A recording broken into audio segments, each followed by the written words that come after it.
Ajo që nuk kuptojnë James Rubin, Wesley Clark dhe ndërkombëtarët të tjerë, është që Thatchi ishte jaftë të maskonte atë çka po ndodhte në realitet. Dhe kjo ndikoi në botkuptimin e tyre për të kuptuar vërtet se si funksionon TUÇK-ja. Veçanërisht Rubin dhe Clark treguan që nuk kishin kurfar interesi për të kuptuar çfarë ndodhte në realitet. Dhe besonin se puna e tyre ishte në anën e duhur të historisë dhe nuk u përballë me atë çka po dëgjon tashmë ky trup gjykues dhe për të cilin do të marrë vendimet përkatëse. Vendimet e tyre në fakt nuk ishin as në përputhje me standardet ligjore ndërkombëtare sa i takon kontrollit efektiv. Kryekomandanti i identifikuar i TUÇK-s mund mos ketë qenë në gjendje të ushtrojë komandën sikurse ushtrit e Shtetet e Bashkuara apo NATO-s. Pas nuk kishte nevojë ta bënte këtë gjë. Paragrafi 613 i dosjes son flet për shumëllojshmërinë e hierarkive, të cilat janë të mjaftueshme për të konstatuar përgjegjësinë e prore sipas të drejtës ndërkombëtare humanitare, ku janë cituar dënimet për administratorët, një roje civile, një kamp i burgu, pa emërime formale, një zyrtar i medias, edhe një drejtor i një fabrike çaji madje. Paragrafët vijues të dosjes son flasin për treguesit e kontrollit efektiv dhe citojnë edhe japin referencat përkatëse për evidencat që tregon se cila hierarki përputhet me standardin ligjor për secilin nga të akuzuarit. Mbrojtja e Thatchit mbështetet shumë në përshtypjet e dëshmitarëve të vet. Por ata nuk ishin informacionet bazë për të marrë parasysh. Dhe rrjedhimisht këto opinione nuk duhet të kenë asnjë peshë.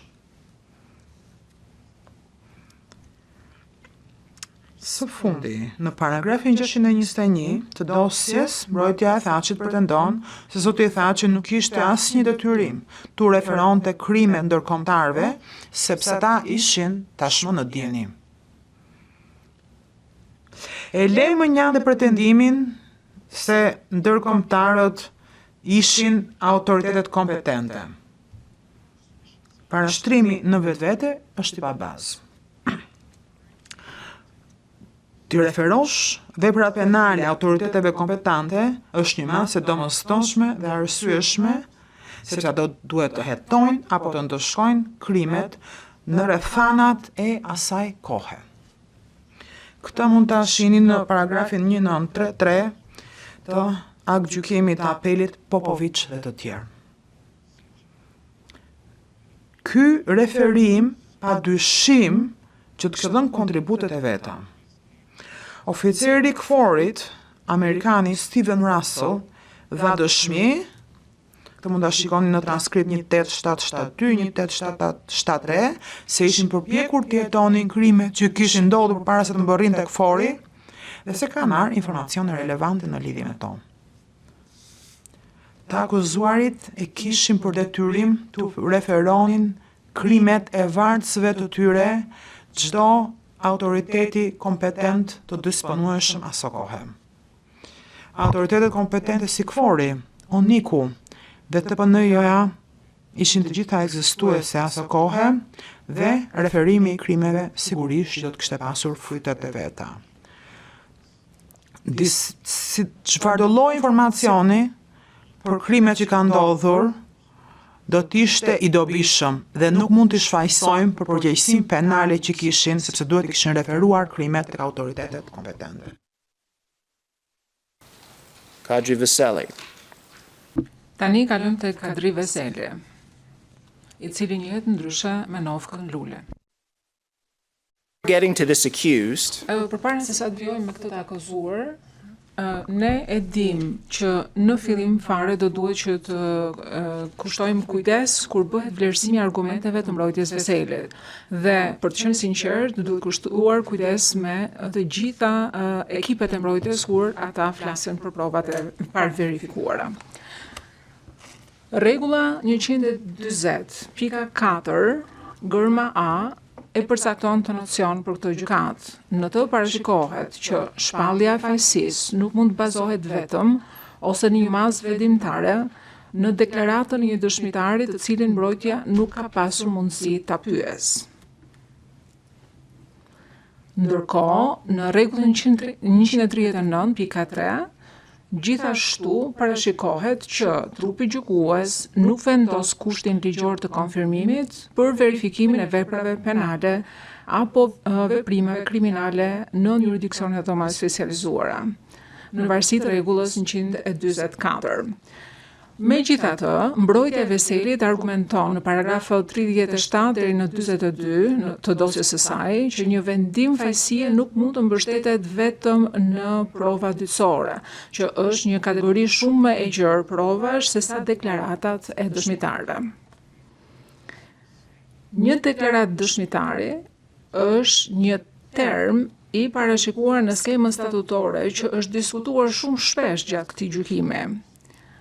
Ata kanë detyrime të posaçme për nxjerrjen e dokumenteve, kërkesa për pranimin, si dhe aspekte të veçanta gjatë shqyrtimeve.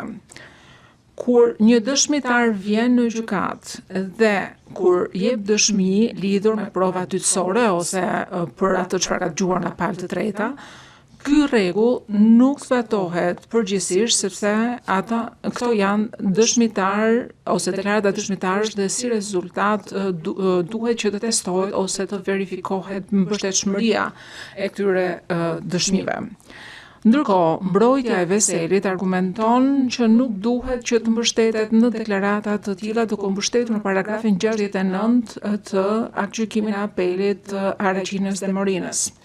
Ndërkohë që dhoma e apelit të TPN-s në paragrafin 62 thotë si më poshtë, këtu citoj: jo të gjitha provat që vijnë si prova dytësore mund të konsiderohen si të pavërtetuara ose të pambështetshme.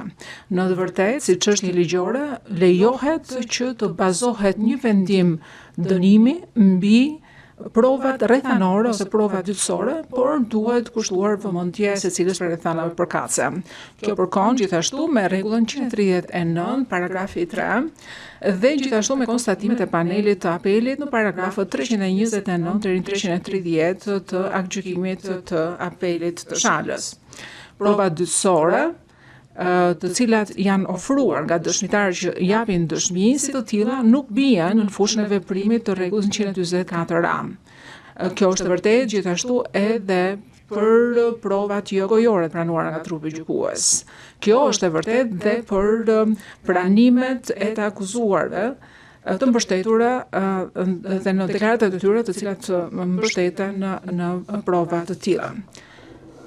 Kjo parashikohet dhe mund të gjendet më shprehimisht në vendimin e Karaxhixhit në paragrafin 452. Qëndrimi ynë është që në këtë çështje nuk është e nevojshme që të mbështetemi vetëm ose deri në një masë të madhe në ndonjë deklaratë të dëshmitarit kur të akuzuarit nuk kanë pasur mundësi që të marrin në pyetje dëshmitarët. Dhe ekipet e mbrojtjes po e zgjerojnë, po shtrinë më tepër këtë nocion përtej çështjeve dhe përtej rregullave që mbi të cilat punon DSK-ja.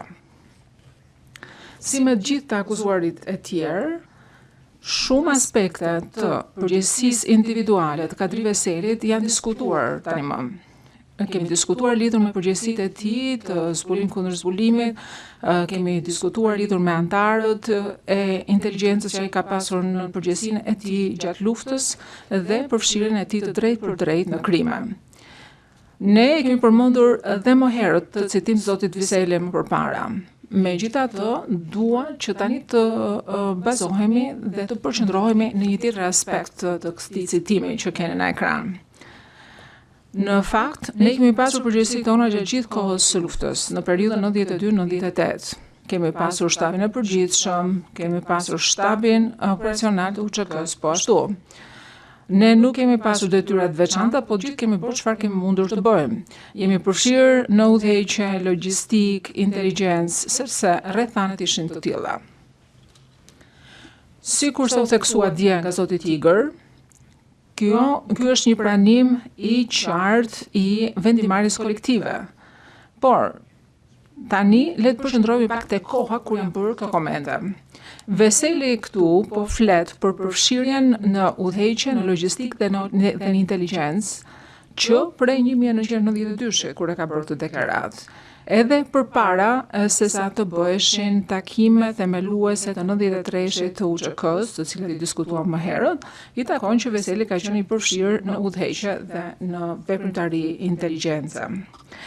Mbrojtja e Veselit argumenton në paragrafët 16 dhe 116 deri 117 të dosjes së tyre se Kadri Veseli nuk ka qenë asnjëherë antar i LPK-s, por kjo nuk na përkon me dëshmitë e marra.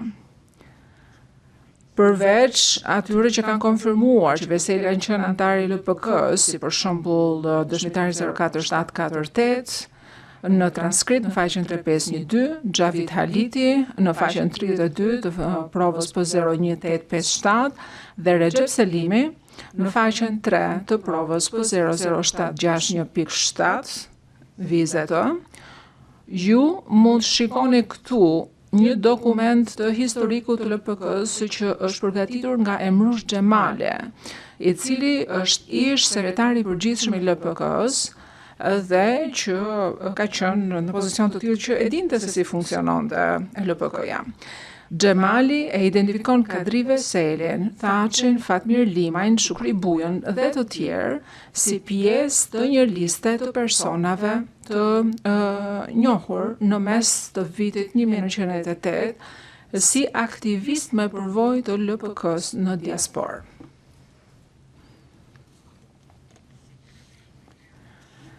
Pra, cilat janë metodat e LPK-s mbi zbulimin kundër zbulimin që Veseli ka qenë i përfshirë që prej vitit 1992. Sipas fjalëve të dëshmitarit 04748 në transkript në faqen 4177 dhe këtu citoj, që metodat operative të lëvizjes popullore të Kosovës në atë kohë, ato cilët kanë marrë në dorë më pas UÇK-n, metoda e tyre ishte që ata përpara se sa të hiqnin dikën nga skena, ata e akuzonin këtë person si bashkëpunëtor dhe kështu me radhë. Dhe dëshmitarë shtoi që ato të cilët nuk respektonin lëvizjen popullore të Kosovës ishin persona të cilët do të vuanin pasojat përkatëse. Kjo ishte situata dhe kështu ndodhte.